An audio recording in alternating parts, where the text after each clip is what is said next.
Assalamualaikum warahmatullahi wabarakatuh. Om Swastiastu, Namo Buddhaya, salam kebajikan, dan salam sejahtera bagi kita semua. halo semuanya. Perkenalkan, nama saya Melani Reski Savana dan rekan saya Andi Rifki Syairazi kami dari kelas 10H akan membawakan materi Gerakan 30 September yang mendalam untuk diketahui kita semuanya.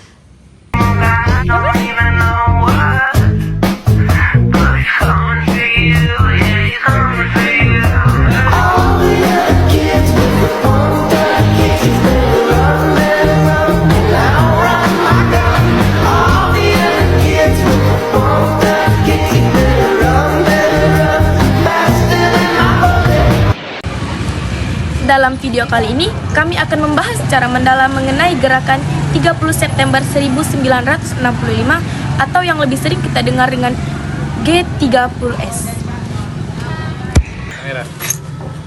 Peristiwa ini sering dianggap titik balik sejarah yang dimana Orde Lama diruntuhkan lalu dilanjutkan oleh Orde Baru yang dipimpin oleh Soeharto. Namun, gerakan 30 September juga menyimpan banyak sekali misteri, kontroversi, dan duka kemanusiaan yang sampai sekarang masih diperdebatkan. Tujuan video ini bukan untuk menyalahkan pihak manapun, tetapi untuk melihat peristiwa ini secara faktual, seimbang, dan manusiawi, baik dari Indonesia maupun luar negeri. Latar belakang politik dan sosial. Setelah proklamasi 1945, Indonesia belum benar-benar stabil, ekonomi memburuk, inflasi tinggi, harga barang melambung, dan kesenjangan sosial yang melebar. Secara politik, masa 950 hingga 965 diwarnai dengan persaingan ideologi besar antara nasionalis, agama, dan komunis. PKI saat itu tumbuh sangat cepat. Pada tahun 1965, mereka mengklaim memiliki lebih dari 3 juta anggota dengan organisasi sayap seperti BTI, Gerwani, dan Pemuda Rakyat. Mereka aktif di bidang sosial, budaya, dan politik. Bahkan punya pengaruh besar di sekitar Presiden Soekarno.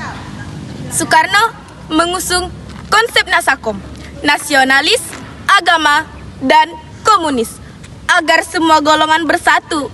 Tapi justru ini memperuncing ketegangan. Banyak petinggi Angkatan Darat menolak kedekatan PKI dengan Soekarno, sementara PKI curiga bahwa TNI Angkatan Darat sedang membentuk Dewan Jenderal yang konon berencana menggulingkan presiden. Kecurigaan ini didukung oleh dokumen-dokumen misterius yang beredar. Salah satunya adalah dokumen Gilchrist, sebuah surat dari Duta Besar Inggris Andrew Gilchrist yang menyebut tentang Our Local Army Friends. Meski keasliannya dipertanyakan, surat ini membenturkan ketegangan antara PKI dan militer. Selain itu, ada juga faktor luar negeri. Tahun 1965 adalah masa puncak Perang Dingin antara Blok Barat, Amerika Serikat, dan Blok Timur, Uni Soviet, dan Tiongkok. Indonesia condong ke arah Tiongkok karena diperkuat dengan partai komunis yang sangat besar jumlahnya.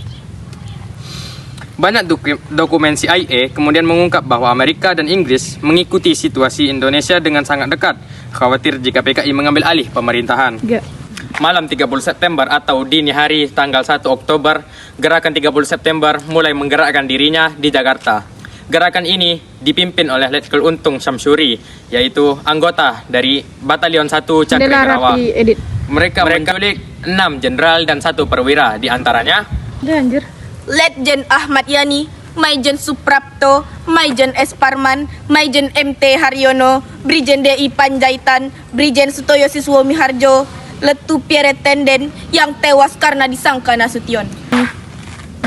Para korban dibawa ke sebuah lokasi di Lubang Buaya, Jakarta Timur, dan kemudian ditemukan tewas serta dimasukkan ke dalam sumur tua. Keesokan paginya, pukul 7 WIB, RRI, Radio Republik Indonesia, mengumumkan bahwa gerakan 30 September telah mengambil alih kekuasaan untuk menyelamatkan Soekarno dari Dewan Jenderal. Namun, pengumuman itu membingungkan publik. Presiden Soekarno sendiri justru tidak tahu jelas apa yang sedang terjadi.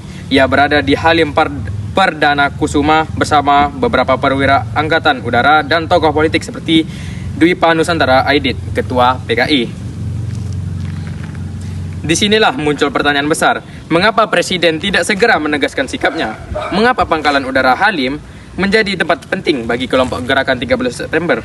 Sementara itu, Mayor Jenderal Soeharto, Panglima Kostrad, segera mengambil tindakan cepat. Ia memerintahkan pasukannya merebut kembali RRI dan menguasai objek vital di Jakarta.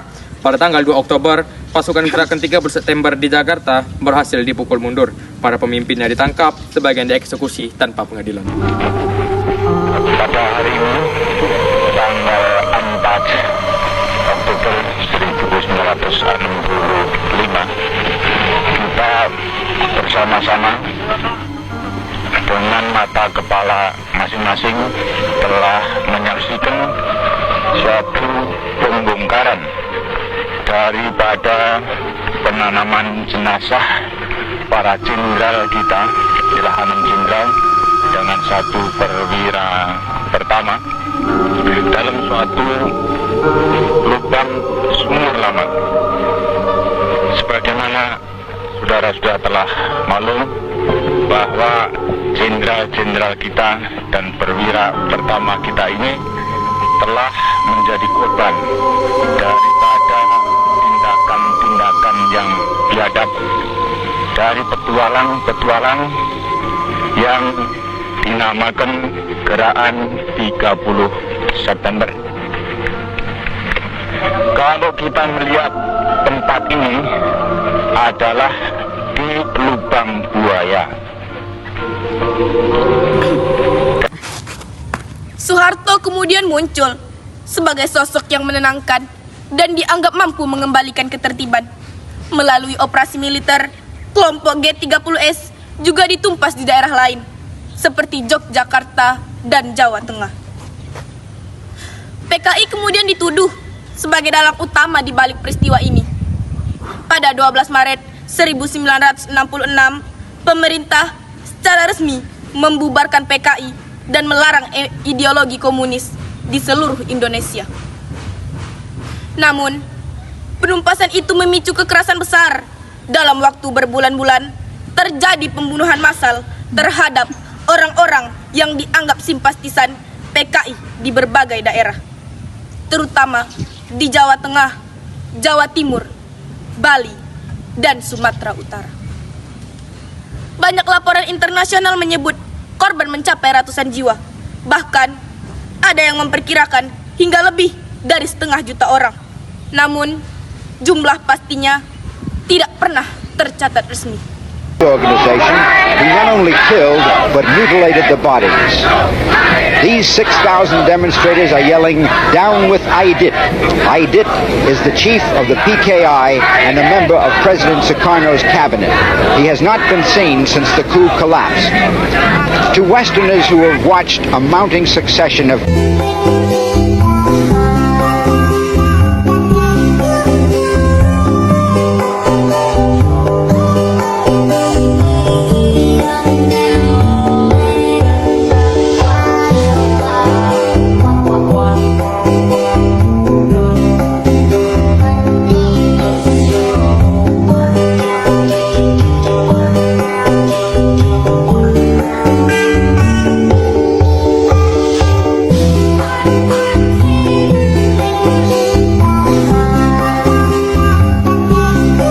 lain, kekuasaan Soekarno melemah drastis. Ia menandatangani surat perintah 11 Maret Super Semar yang memberi wewenang kepada Soeharto untuk memulihkan keamanan dan ketertiban. Super Semar menjadi dasar bagi lahirnya Orde Baru. Dalam waktu singkat, Soeharto menggantikan Soekarno sebagai presiden. Indonesia pun memasuki babak baru, stabil secara politik, tetapi juga penuh kontrol ketat terhadap kebebasan berpikir dan berekspresi. Hal-hal yang jarang dibahas di buku sejarah. Keterlibatan angkatan lain. Bukan hanya angkatan darat yang terlibat dalam konflik, ada indikasi bahwa sebagian perwira angkatan udara mengetahui keberadaan kelompok gerakan 30 September karena Halim menjadi markas mereka. Namun, bukti keterlibatan resmi angkatan udara tidak pernah kuat. Rencana Dewan Jenderal. Beberapa dokumen menyebut adanya Dewan Jenderal yang ingin menggulingkan Soekarno. Namun, belum ada bukti kuat bahwa Dewan ini benar-benar ada. Bisa jadi ini diciptakan untuk memprovokasi dan menciptakan rasa curiga di antara elit militer. keterlibatan asing. Dokumen deklasifikasi CIA dan Inggris pada tahun 1990-an menunjukkan bahwa Amerika dan Inggris sangat berkepentingan agar kekuatan komunis di Indonesia dihancurkan. Bahkan ada bukti bahwa Amerika menyediakan daftar nama aktivis PKI kepada militer Indonesia setelah peristiwa itu terjadi. Peran Dwipa Nusantara Aidit, ketua PKI, berada di Halim bersama Soekarno malam itu, yang kemudian melarikan diri ke Jawa Tengah dan ditangkap beberapa hari kemudian, lalu ditembak tanpa pengadilan. Hingga kini belum jelas apakah ia dalang sesungguhnya atau hanya dijadikan kambing hitam politik. Dengan begini juga kita tidak mengetahui apakah ia benar-benar memerintahkan anggotanya untuk melakukan gerakan tersebut. Tragedi kemanusiaan 1965 sampai 1966. Korban bukan hanya anggota PKI, tetapi juga warga biasa yang dituduh tanpa bukti. Banyak dari mereka ditahan bertahun-tahun tanpa pengadilan, termasuk di Pulau Buru, Maluku. Beberapa tahun dibebaskan setelah puluhan tahun. Hal ini memicu pelanggaran HAM berat yang terjadi di Indonesia dan juga memicu cengkaman dari seluruh dunia internasional. Mereka memperkirakan bahwa hal tersebut mencapai banyak sekali korban jiwa, yaitu antara 500.000 jiwa hingga 1 juta jiwa yang tewas dalam pembersihan anggota PKI tadi. Propaganda budaya. Pada masa Orde Baru, peristiwa Gerakan 30 September dijadikan alat propaganda.